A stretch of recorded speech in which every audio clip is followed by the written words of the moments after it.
மக்களே, இன்னைக்கு எங்கள் ஊர் ஸ்டைலில் நாட்டுக்கோழி வறுவல் பண்ண போகிறேன். அதுக்கு நாட்டுக்கோழி இப்படி சின்ன சின்ன பீஸாக கட் பண்ணியிருக்கிறோம். 1 கிலோ நாட்டுக்கோழி எடுத்துருக்கிறேன். வரமிளகா ஒரு 12 வரமிளகா விதையை நீக்கி எடுத்துருக்கிறோம்.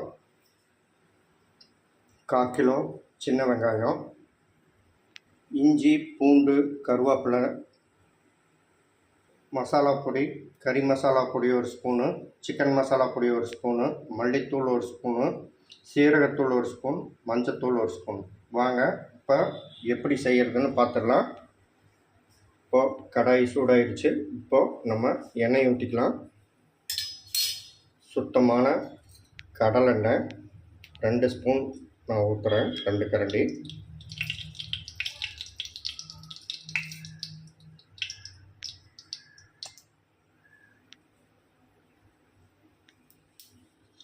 எண்ணெய் சூடாயிடுச்சு.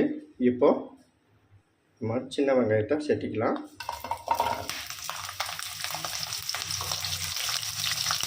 இதை நல்லா வதக்கிக்கலாம்.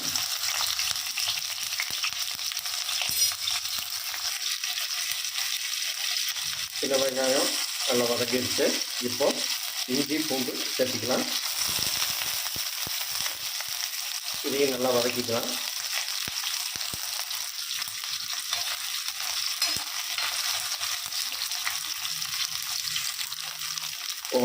கருவேப்பிலை சேர்த்திக்கலாம்.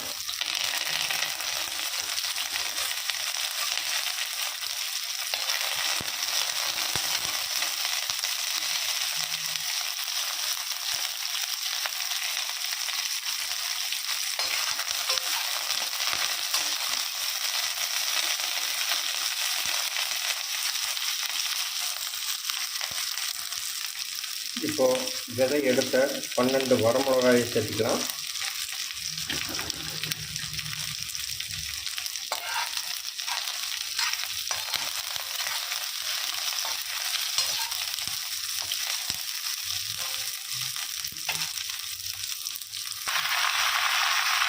இப்போது 1 கிலோ கறியை வந்து நம்ம இதில் சேர்த்திருக்கிறோம். இதை நல்லா கலந்துக்கலாம். இப்படியே வந்து ஒரு 10 நிமிஷம் நல்லா கறியை வந்து நம்ம வதக்கிக்கலாம். அதுக்கப்புறம் தான் இந்த டிஷ்ஷை பொறுத்த வரைக்கும் உப்பு மசாலா பொடியெல்லாம் அப்புறம் தான் சேர்த்துக்கணும்.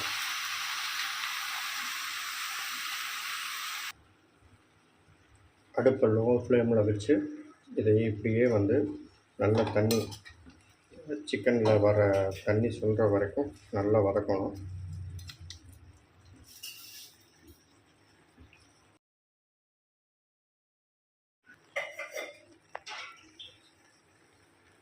இப்போது சிக்கன் ஓரளவுக்கு நல்லா வதங்கிடுச்சு. இப்போ வந்து இந்துப்பு 1.5 ஸ்பூன் சேர்த்திக்கலாம்.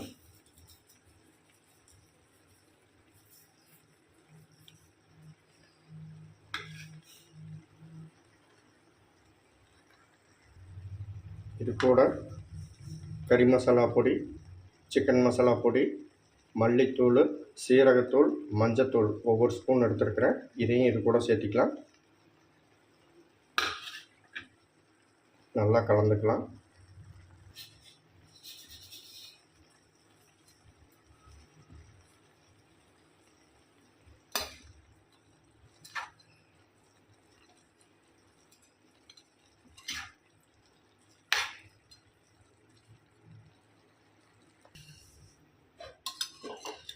ஹை ஃப்ளேமில் வச்சு இப்போ பாருங்கள், நம்ம போட்ட உப்புக்கு நல்லா தண்ணி வந்திருக்குது. இந்த தண்ணி நல்லா சுண்டுற வரைக்கும் இதை வந்து நல்லா ஃப்ரை பண்ணணும். அதுக்கப்புறம் தான் நாட்டுக்கோழி வேக வைக்கிறதுக்கு தண்ணி சேர்த்தணும். இப்படியே வந்து நல்லா வதக்கிக்கலாம்.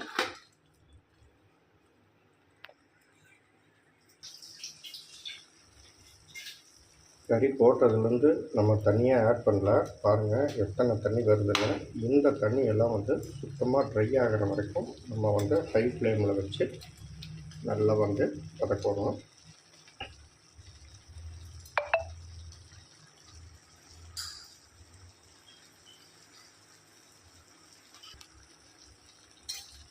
இப்படி இப்படியே வந்து கைவிடாமல் நம்ம கிளறிட்டு இருந்தால் தான் அடி பிடிக்காமல் இருக்கும்.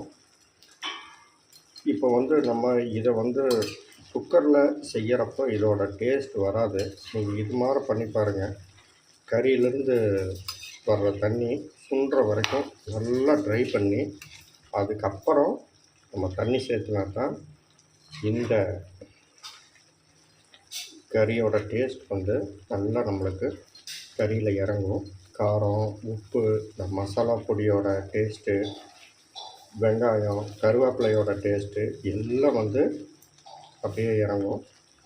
இப்படியே வந்து நம்ம இன்னொரு 10லேருந்து ஒரு 1/4 மணி நேரம் நல்லா வதக்கணும். அப்போ தான் நாட்டுக்கோழி கறி நல்லா உருண்டு வரும்.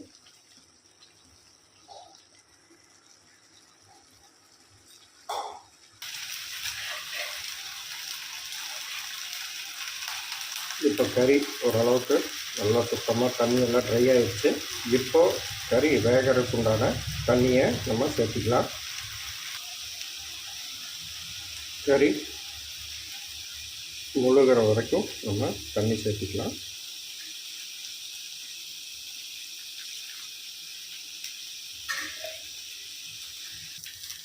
இப்போது இது இந்த அளவுக்கு நம்ம வந்து தண்ணி சேர்க்கணும். இப்போ வந்து நம்ம ஸ்டவ்வை ஹை ஃப்ளேமில் வச்சுருக்கிறோம். இப்படியே வந்து இது நல்லா கொதிக்கணும். கொதித்து சுண்டுறப்ப தான் நம்மளுக்கு இந்த நாட்டுக்கோழி வறுவலோட டேஸ்ட் கிடைக்கும். வெயிட் பண்ணலாம்.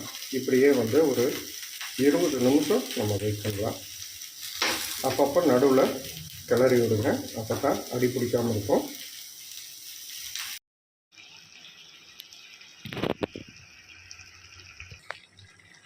நம்ம ஊற்றின தண்ணி பாருங்கள் எந்த அளவுக்கு ட்ரையாக இருக்குது. இப்படியே வந்து இந்த தண்ணி ட்ரை ஆகிற வரைக்கும் நம்ம நல்லா ஃப்ரை பண்ணணும். அப்போ தான் இந்த நாட்டுக்கோழி வறுவல் வந்து அருமையாக இருக்கும். வெயிட் பண்ணலாம்.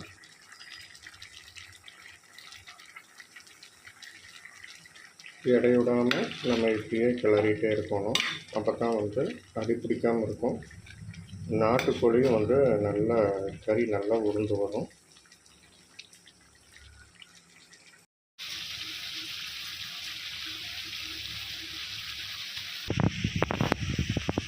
கறியெல்லாம் ஆல்மோஸ்ட் ட்ரை ஆகிடுச்சு. இப்போது இந்த அளவுக்கு ஆஃப் பண்ண